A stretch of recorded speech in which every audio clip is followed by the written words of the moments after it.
Good morning.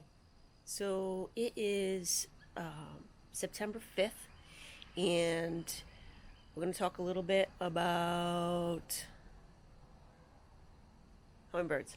Um, you probably saw at some point in the summer where there was a little dip if you have feeders out that the hummingbirds weren't at your feeders as much.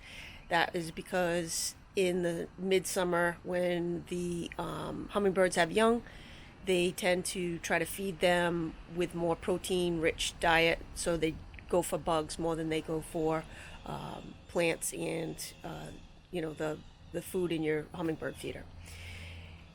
As September, the end of August and September come around, these birds are just going through all plants, and you probably saw an upswing a little bit. I know I did.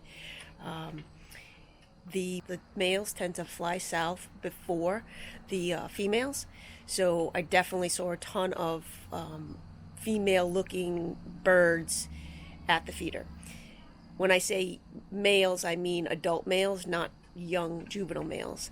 The juvenile males will look a lot like the females as they're young, and they might have a little bit of red that's starting on their neck. So you will still see some males, but not to the extent you probably saw during the summer and early spring. So what I want to talk about now is just the fact that you want to continue to feed. You want to continue to clean the feeders, make sure they're got food in them. As you can see, mine is low.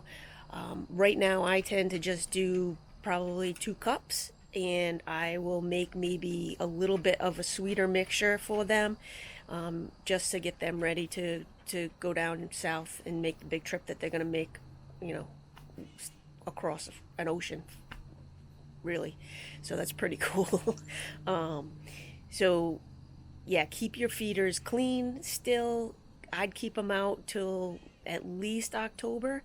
I probably will even do a little bit later than that, because you never know if you get some really slow migrants that come through, and having a food source at that time of year is really helpful to them. But again, I will keep this filled, at least, let's see if I can get it, at least so that you can see maybe like 2 inches over the top each time. That way I know too what's being taken and what's not being taken. And yeah, so hopefully you might see some migrants coming through, and hopefully you give the hummingbirds the best chance to make it to their next destination. Thanks. Good birding.